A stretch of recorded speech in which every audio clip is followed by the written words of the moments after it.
നമ്മുടെ കയ്യിൽ നല്ല കുടിവെള്ളം ഉണ്ടായിരുന്നതുകൊണ്ട് ഇവിടെ കണ്ടൊരു അടപ്പ് നമ്മൾ കഴുകിയെടുത്തിട്ടുണ്ട്. വെള്ളം കുടിക്കുമോ എന്ന് നോക്കാതെ. തരാം നിനക്ക് തരാം, വഴക്കുണ്ടാക്കണ്ട. വേണോ ഇനിയും വേണോ? ഒഴിച്ചു തരാം. വയറുനിറഞ്ഞ് കിടന്നുറങ്ങുവാണ് ചേട്ടൻ്റെ തല്ലോടലും കൊണ്ട്. ന്യൂട്ടൻ്റെ മൂന്നാം ചലന നിയമം അനുസരിച്ചിട്ട് for every action there is an equal and opposite reaction എന്നാണ്. അതായത് ഏതൊരു പ്രവർത്തനത്തിനും തുല്യവും വിപരീതവുമായിട്ടുള്ള പ്രതിപ്രവർത്തനം എന്നാണെങ്കിലും ഉണ്ടാവും. അതിൻ്റെ ഒരു എക്സാമ്പിളാണ് ഈ കാണുന്ന വേസ്റ്റിൻ്റെ അടിഞ്ഞുകൂടൽ. എല്ലാം തന്നെ ഈ കിടക്കുന്ന സാധനം കണ്ടല്ലോ, ഇതിവിടെ ഇങ്ങനെ അടിഞ്ഞു കൂടിയേക്കുന്നത് ഒരു ലിക്വിഡ് ലിപ്സ്റ്റിക്കാണ്. ഇത് ആക്ച്വലി വലിയ വലിയ കോസ്മെറ്റിക് ടാക്സ് ഉൾപ്പെടെ കൊടുത്തിട്ട് പർച്ചേസ് ചെയ്യുന്നവർ പ്രോപ്പറായിട്ട് ഉപയോഗിക്കുക, പ്രോപ്പറായിട്ട് തന്നെ ഡിസ്പോസും ചെയ്യുക.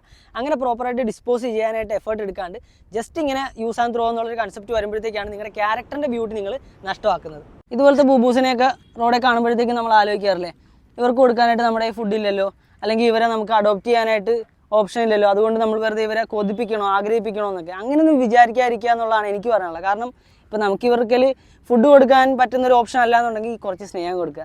അതുപോലെ ഫുഡ് കൊടുക്കാൻ പറ്റുന്നൊരു ഓപ്ഷൻ ആണെങ്കിൽ കടയിൽ പോയിട്ട് ഫുഡ് മേടിച്ചിട്ട് ഇവർക്ക് ഫുഡ് കൊടുക്കുക, വെള്ളം കൊടുക്കുക, അത്രയൊക്കെ ഉള്ളൂ. ഇപ്പോൾ ഈ ഒരു തലോടലൊക്കെ ഇവർക്ക് ചിലപ്പം ലൈഫിൽ ഇനി എവിടുന്നേലും കിട്ടുമോ എന്നൊന്നും നമുക്ക് പറയാൻ പറ്റത്തില്ല, ഒരു അഷുറൻസും ഇല്ല.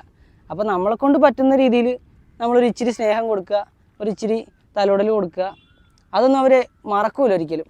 ഇപ്പം നമുക്ക് തിരിച്ചിവർ ഒന്നും ചെയ്തൊന്നും തരണ്ട, പക്ഷേ മനുഷ്യർക്ക് കൊടുക്കുന്നതിനേക്കാളും ഒരുപാട് വലുതാണ്, അല്ലെ ഒരുപാട് മീനിങ് ആണ് നമ്മൾ ഇച്ചിരി സ്നേഹം ഇവർക്ക് കൊടുത്താൽ.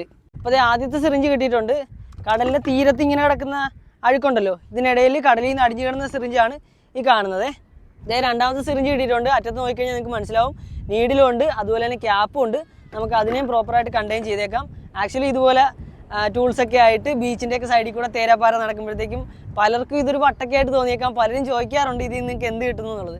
സത്യം പറഞ്ഞാൽ നമ്മൾ ചെയ്യേണ്ട ഒരു കർത്തവ്യം ഉണ്ടല്ലോ, അവനവൻ്റെ ഡ്യൂട്ടി നമ്മൾ ഫുൾഫിൽ ചെയ്യുന്നു എന്നുള്ളൊരു സാറ്റിസ്ഫാക്ഷനാണ് ഇതിൽ നിന്നൊക്കെ നമുക്ക് കിട്ടുന്നത്.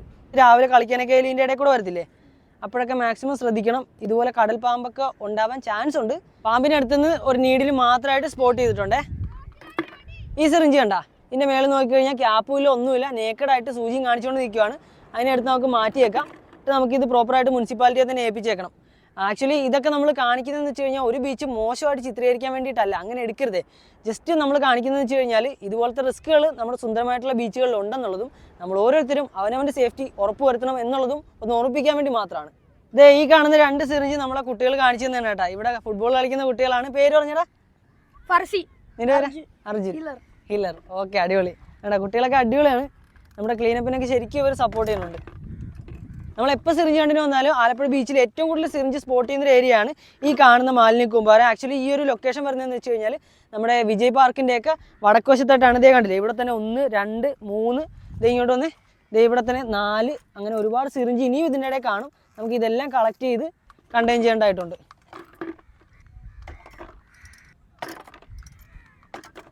സിറിഞ്ചസ് മാത്രമല്ല കേട്ടോ, വയലും ഇവിടെ ഒരുപാടുണ്ട്. ഇതേ ക്യാപ്പില്ലാത്ത അടുത്ത നേക്കഡ് സിറിഞ്ച് നമുക്ക് കിട്ടിയിട്ടുണ്ട്. ഈ കാർഡ് കണ്ട, ഇതിൻ്റെയൊക്കെ ഇടയിൽ ഒരുപാട് സിറിഞ്ച് ഉണ്ട് കേട്ടോ. ഇതേ ഇവിടെ കണ്ട, ഇതുപോലെ ഒരുപാട് സിറിഞ്ചിൻ്റെ ഇടയിൽ ഒളിച്ച് കിടപ്പുണ്ട്. ജസ്റ്റ് 1 മണിക്കൂറത്തെ സിറിഞ്ച് വണ്ടിയിൽ നമുക്ക് കളക്ട് ചെയ്യാൻ പറ്റിയിട്ടുള്ള 12 സിറിഞ്ചുകൾ, ഒരു വയൽ, ഒരു ക്യാപ്പ്, ഒരു എക്സ്ട്രാ നീഡിൽ, അത്രത്തോളം സാധനങ്ങൾ നമ്മളിവിടെ കളക്ട് ചെയ്ത് കണ്ടെയ്ൻ ചെയ്തിട്ടുണ്ട്. ഇനിയിപ്പോൾ നമുക്ക് പ്രോപ്പറായിട്ടുള്ള അതോറിറ്റീസിന് ഇത് കൈമാറുക എന്നുള്ളതാണ് അടുത്തൊരു ഉത്തരവാദിത്വം. അപ്പോൾ എന്തായാലും നമ്മുടെ all Kerala beach cleanup campaign നമ്മുടെ ആലപ്പുഴ ബീച്ചിൽ നിന്ന് സ്റ്റാർട്ട് ആയിട്ടുണ്ട്. ഇനിയിപ്പോൾ ആലപ്പുഴയിലുള്ള കുറച്ച് ബീച്ചസ് നമുക്ക് ക്ലീനപ്പ് ആക്കിയിട്ട് വേണം അടുത്തടുത്ത ജില്ലകളിലേക്കുള്ള ബീച്ചിലേക്ക് പോകാനായിട്ട്. പോണതിന് തൊട്ട് മുമ്പ് നമ്മുടെ വിജയ് പാർക്കിൻ്റെ തൊട്ട് പുറകിൽ നിന്ന് നമുക്ക് പിന്നെയും കിട്ടി ഇൻസുലിൻ സിറിഞ്ച്.